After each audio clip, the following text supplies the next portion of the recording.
جی جناب، وہ یہ کہتی ہیں کہ کس کے حکم پر آئے اسمبلی کے اندر، لیکن دوسری طرف پھر وہ یہ بات کہتی ہے کہ ایم کیو ایم کے لیڈروں کو خود نہیں معلوم ہوتا کہ انہیں کس کا دفاع کرنا ہے اور کس کا دفاع نہیں کرنا ہے، اور اس کی سب سے بڑی وجہ یہ ہے کہ ایم کیو ایم کا لیڈر روز رات کو اکثر رات کو بدل جاتا ہے۔ یہ کیا گفتگو کہی انہوں نے، ذرا سنیے۔ ان غریبوں کو خود پتہ نہیں چلتا، رات کو سوتے ہیں تو ان کا پارٹی کا لیڈر کوئی اور ہے، صبح اٹھتے ہیں تو کوئی اور ہو جاتا ہے۔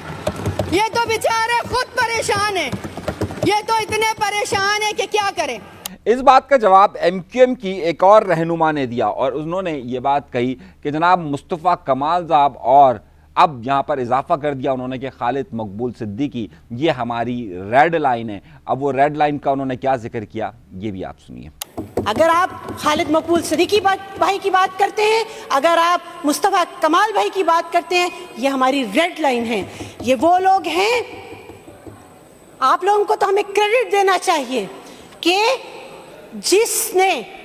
متحدہ قومی موومنٹ وہ واحد پارٹی ہے کہ جس نے پاکستان کے بارے میں ایک لفظ بھی بولا، ہم نے اس کو ڈس اون کیا ہے۔ You have to give us credit for this, نہ کہ آپ ہماری لیڈرشپ پہ بات کریں، یہ نہیں ہو سکتا، and that is not acceptable. تو اس طریقے سے ایم کیو ایم اور پاکستان پیپلز پارٹی کی خواتین کے بیانات تو ایک دوسرے کے سامنے آتے رہے، لیکن آج کے سیشن میں ایم کیو ایم کے رہنماؤں کی وہ گفتگو یا گنج گھٹ محسوس وہاں نہیں ہوئی کہ جو وہاں پر موجود تھی۔ لیکن آج ایک بڑی اہم بات ہوئی۔ جمیل سمرو صاحب کسی تعارف کے محتاج نہیں ہے، پاکستان پیپلز پارٹی کے بڑے رہنما ہیں۔ آج انہوں نے یہ بات کہی، اور بہت اہم نقطہ جو جس پر انہوں نے ذکر کیا وہ ایک بڑا ایک جملہ تھا، اور جس کے ساتھ ہی گفتگو کے سلسلے کو میں آگے بڑھاؤں گا۔ انہوں نے کیا کہا، ذرا سنیے گا اور سنیے آپ۔ ایران نے جب میزائل پھینکے تھے اسرائیل پہ تو کسی نے ایک ٹویٹ کیا تھا، بڑا اچھا ٹویٹ تھا وہ۔ اس نے کہا کہ بھٹو کے سسرال نے عمران خان کے سسرالیوں پہ حملہ کر دیا۔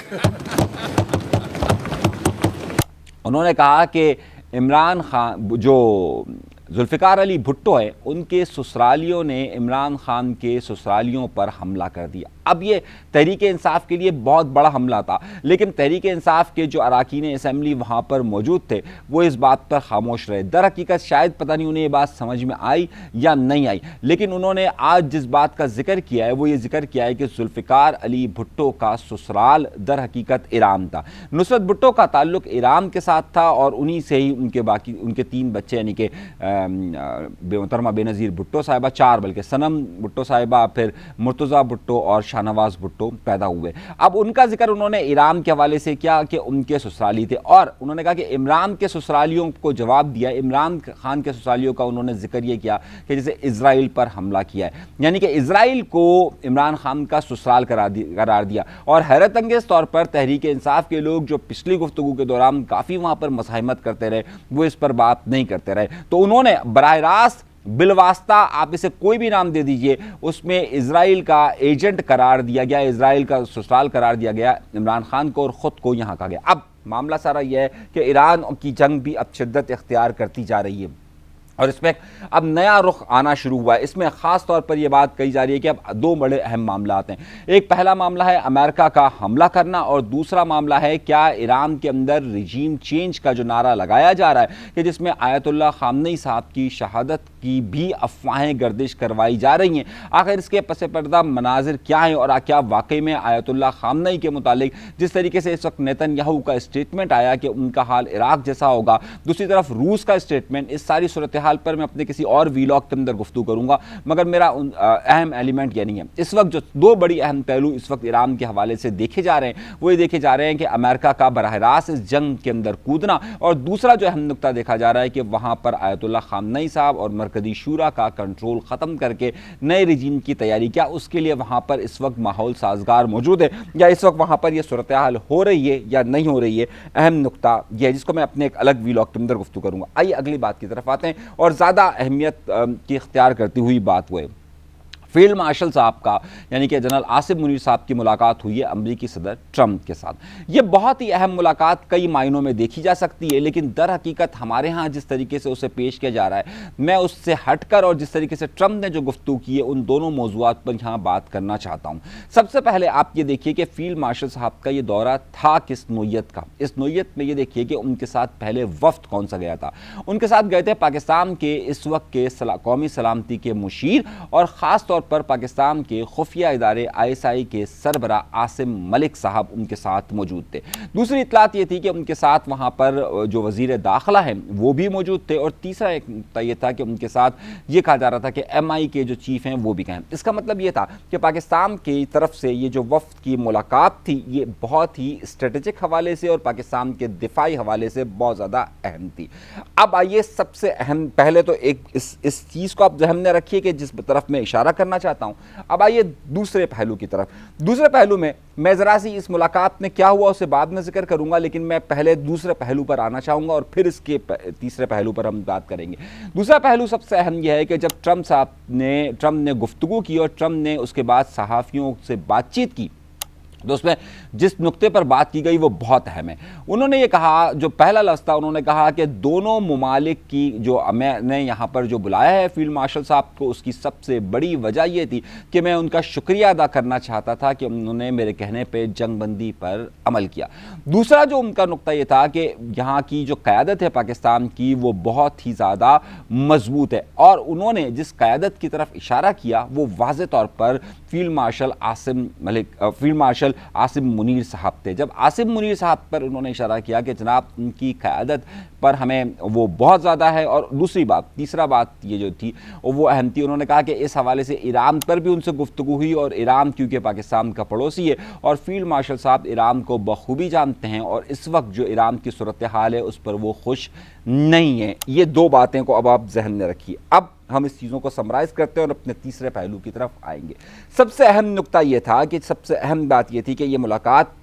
حکومتی سطح پر نہیں بلکہ پاکستان کی دفاعی سطح پر تھی، اور دفاعی سطح پر جب کبھی بھی ملاقات ہوتی ہے تو اس سے پہلے وفود کی آپس میں ملاقات ہوتی ہے، اور وفود کی ملاقات کے بعد میں جا کر جو چیفز ہوتے ہیں ان کی ملاقات ہوتی ہے۔ وفود میں اس میٹنگ کے حوالے سے جو ایجنڈا ہوتا ہے، جو پوائنٹرز ہوتے ہیں وہ تیار کر دیے جاتے ہیں، اور اس کے بعد یہ ساری صورتحال میں گفتگو ہوتی ہے۔ اہم نقطہ یہ ہے کہ اس سارے معاملات میں پاکستان کا یقینی طور پر جب دفاعی بات ہو رہی ہے تو اس میں ایران ایک اہم جز ہے، اس میں افغانستان ایک اہم جز ہے، اس میں انڈیا ایک اہم جز ہے، اس میں چین ایک اہم جز ہے، اور اس پوری خطے کی صورتحال اہم جز ہے۔ تو جو وفود کے درمیان ملاقات ہوئی ہوگی وہ یقینی طور پر اس پر بات پر ہوئی ہوگی۔ کچھ مبصرین کا خیال یہ تھا کہ ایران کے حوالے سے خاص طور پر جو ٹرمپ ہے انہوں نے پاکستان کے فیلڈ مارشل صاحب کی تعریف کی کہ ان کی اس پر بڑی گہری نگاہیں اور وہ اس وقت خوش نہیں ہیں۔ تو اس کا مطلب یہ ہے کہ جو کچھ بھی اس وقت ایران کے اندر صورتحال ہو رہی ہے اس سے پاکستان مطمئن نہیں ہے۔ اب ان دونوں کا نتیجہ کیا نکلتا ہے ملاقات کا؟ اس کا مطلب بہت واضح طور پر یہ ہے کہ پاکستان کو آگے چل کر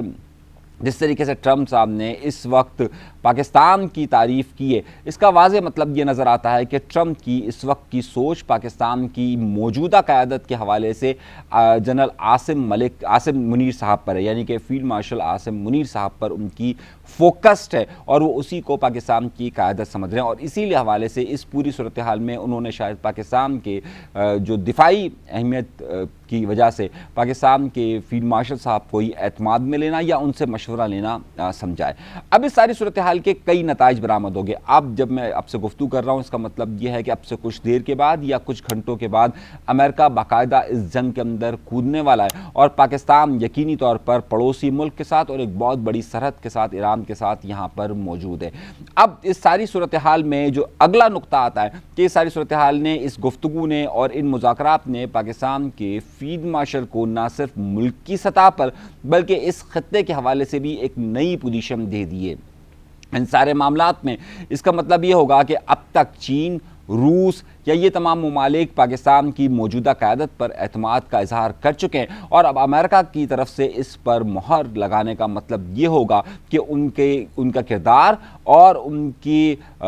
کی طاقت میں مزید اضافہ ہوگا، اور اس ساری صورتحال کے پیش نظر یہ بات واضح ہو جائے گی کہ ان کی پالیسیز بھی برقرار رہے گی۔ نہ صرف یہ پالیسیز اس پورے خطے کے اندر اپنے پڑوسی ممالک کے ساتھ ہیں، نہ صرف یہ دفاعی طرح پہ ہوگی، اور اب اس کا دوسرا پہلو ایک اس کا سیاسی بھی ہے۔ خاص طور پر پاکستان کی سیاست کے اندر جو سوالات اٹھائے جا رہے تھے وہ خان صاحب کے حوالے سے، یا پھر کراچی کی سیاسی صورتحال میں MQM کے حوالے سے، یا پھر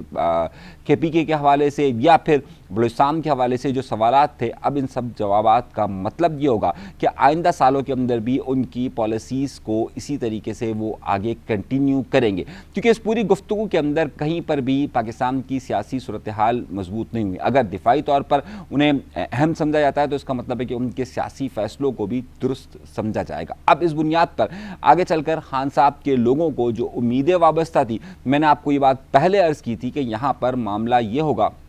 اگر آپ سنجیدہ طور پر اگر بات سمجھنا چاہتے ہیں تو اس کا مطلب یہ ہوگا کہ انہی پالیسیز کو آگے کی طرف بڑھا جائے گا، اور خان صاحب اس بات کو بہت اچھی طریقے سے جانتے ہیں، اور اب اس ساری صورتحال میں وہ کسی براہ راست تصادم کی طرف بھی ابھی فی الحال نہیں جائیں گے، لیکن اگلے 2 3 4 مہینے کے بعد کیا صورتحال ہوگی وہ اللہ بہتر جانتا ہے۔ مگر اس خطے کی بدلتی ہوئی صورتحال پاکستان کے سیاسی منظرنامے میں کوئی بڑی تبدیلی نہیں لا رہی ہے۔ اس کا مطلب یہ ہے، میرے جملے پر غور کیجیے گا، اس کا مطلب یہ ہوگا کہ پاکستان کے سیاسی منظرنامے پر کوئی بڑی تبدیلی رونما نہیں ہو رہی ہے۔ اگلے پہلو کی طرف آتے ہیں۔ آج 19 جون ہے۔ 19 جون کو خاص طور پہ کراچی، سندھ اور پاکستان کی سیاست میں ایک اہمیت دی جاتی ہے۔ 19 جون 1992 کو وہ دن قرار دیا جاتا ہے کہ جب MQM جو اس وقت مہاجر قومی موومنٹ ہوتی تھی اس کے خلاف آپریشن کا آغاز ہوتا ہے، اور دوسرا اس کا پہلو یہ دیا جاتا ہے کہ اس دن ان کے خلاف ایک اور گروپ سامنے آتا ہے جس کا نام بعد میں مہاجر قومی موومنٹ حقیقی بنتا ہے۔ اچھا، کچھ لوگوں کو کچھ کنفیوژنز ہیں، میں ذرا سا اس کے ماضی پر ذرا سی گفتگو کر میں اس کے اس وقت کی موجودہ صورتحال پر اثر انداز ہونے پر بات کروں گا۔ در حقیقت جو MQM کا جسے باغی گروپ کہا جا رہا ہے یا جسے اینٹی گروپ کہا جا رہا ہے، یہ تو 1990 میں تشکیل پا گیا تھا۔ جو لوگ یہ کہتے ہیں کہ MQM حقیقی یا مہاجر قومی موومنٹ یہ گروپ جو ہے وہ پہلے 19 جون 1992 کو بنائے، ایک تو یہ تاثر غلط ہے، یہ تاثر 19 جون 1992 سے پہلے تھا۔ دوسری بات یہ تھی کہ MQM پاکستان مہاجر قومی موومنٹ کے خلاف اس وقت آپریشن کا آغاز جون میں نہیں بلکہ مئی کے اندر ہو چکا تھا، اور اس وقت MQM کے لوگوں کی گرفتاریوں کا سلسلہ اور MQM پر آپریشن کا سلسلہ شروع ہو چکا تھا۔ یہ 2 سال یہ گروپ جو MQM سے الگ ہو چکا تھا، یہ مختلف جگہوں پر روپوشی گزار رہا تھا، اور بعد میں جب صورتحال جب MQM کے خلاف آپریشن شروع ہوا تو در حقیقت انہوں نے 19 جون کو یہ لوگ آئے تھے، تو یعنی کہ انہوں نے انٹریز دی تھی۔ تو یہ دونوں باتیں کو ذرا ذہن میں رکھا کرے کہ یہ دونوں باتیں علیحدہ علیحدہ ہیں، اور صرف ان کی انٹری 19 جون کو ہے، لیکن MQM کے خلاف آپریشن مئی میں شروع ہو چکا تھا، اور مہاجر قومی موومنٹ حقیقی جو ہے وہ 1991 کے اندر بن چکی تھی۔ تو یہ 2 باتیں علیحدہ علیحدہ اس کو رکھے۔ اس کے بعد MQM کے خلاف اس آپریشن کے بعد MQM زیادہ سے زیادہ مضبوط تر ہوتی گئی تھی، وہ آپریشن کا معاملہ ہو یا اختلافات کا معاملہ ہو، اور اس کا نتیجہ آپ نے سن 2013 تک کے الیکشن میں دیکھا، یعنی کہ اس کے بعد جب یہ آپریشن کے بعد ہی MQM کا جب 1993 کا الیکشن ہوتا ہے اس میں بھی MQM کو ایک بھاری اکثریت حاصل ہوتی ہے، اس کے بعد 1997 میں بھی MQM کو بھاری اکثریت حاصل ہوتی ہے، اس کے بعد 2002 کے الیکشن میں بھی MQM کو بھاری اکثریت حاصل ہوتی ہے، 2008 میں بھی MQM جیتتی ہے، اور 2013 میں بھی MQM جیتی ہے، یہاں تک کہ 2015 دسمبر کے جو الیکشن ہوئے تھے اس کے اندر بھی MQM کامیاب ہوئی تھی۔ تو در حقیقت MQM کو اس آپریشن میں MQM کو ایک بہت بڑا نقصان تو یہ ضرور ہوا کہ ان کے بہت سارے لوگ کی